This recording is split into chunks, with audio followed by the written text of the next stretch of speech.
Bem-vindo a mais uma análise do AA40. Hoje a gente vai falar de um momento bem específico na jornada de quem investe, um ponto de virada que, olha, pega muita gente de surpresa. É o paradoxo do milhão. Sabe aquela situação?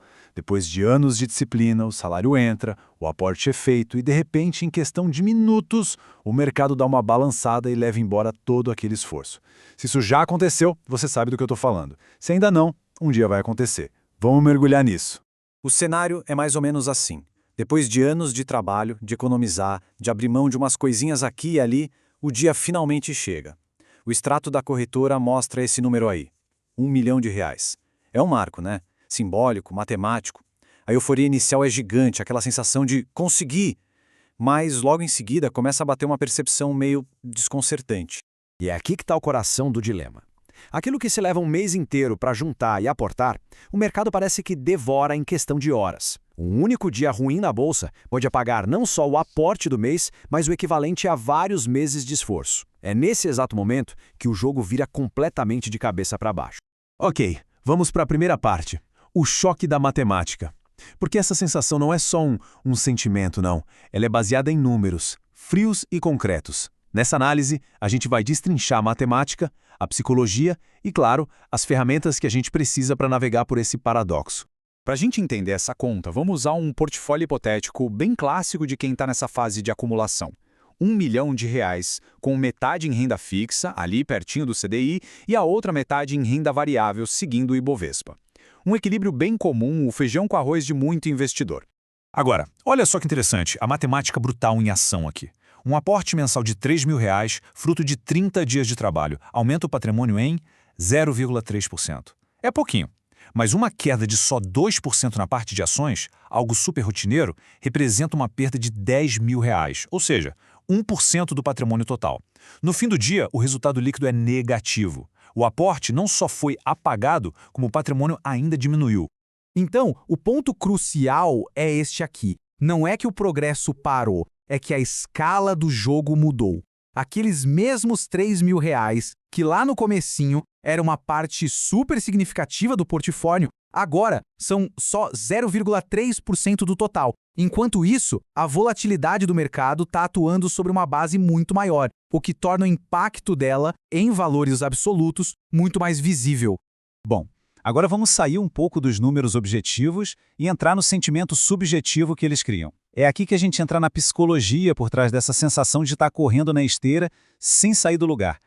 Existe um conceito em finanças comportamentais chamado aversão à perda. E basicamente o que ele diz é que a dor de perder R$ 10.000 é sentida com muito mais intensidade, tipo umas 2 vezes mais do que o prazer de ganhar os mesmos 10.000.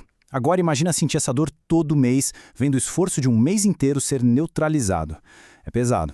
E essa citação aqui, nossa, ela ilustra de forma brilhante a experiência emocional. Existe um esforço contínuo. A disciplina do aporte mensal está ali, firme e forte, mas o resultado no extrato não reflete isso. O cérebro interpreta isso como uma falha, como um esforço desperdiçado. É como se, de repente, a gente estivesse patinando no gelo. Essa sensação de andar para trás leva a uma ironia bem cruel. Muitos investidores desistem exatamente nesse ponto. Começam a questionar a estratégia, o sistema todo, e ao fazer isso, acabam saindo no pior momento possível, perdendo as recuperações que, historicamente, costumam vir depois de períodos de alta volatilidade. Fica bem claro, então, que o problema não está necessariamente na estratégia de investimento. O problema está na ferramenta de medição. Acompanhar o progresso pelo saldo bruto diário é usar uma métrica que, nessa fase da jornada, está praticamente desenhada para gerar desânimo. Certo, então a gente já diagnosticou o problema. E agora? Como é que se lida com isso? Bom, a resposta está em mudar a régua antes de pensar em mudar a rota. O negócio é mudar o foco e a métrica de sucesso durante essa fase de acumulação.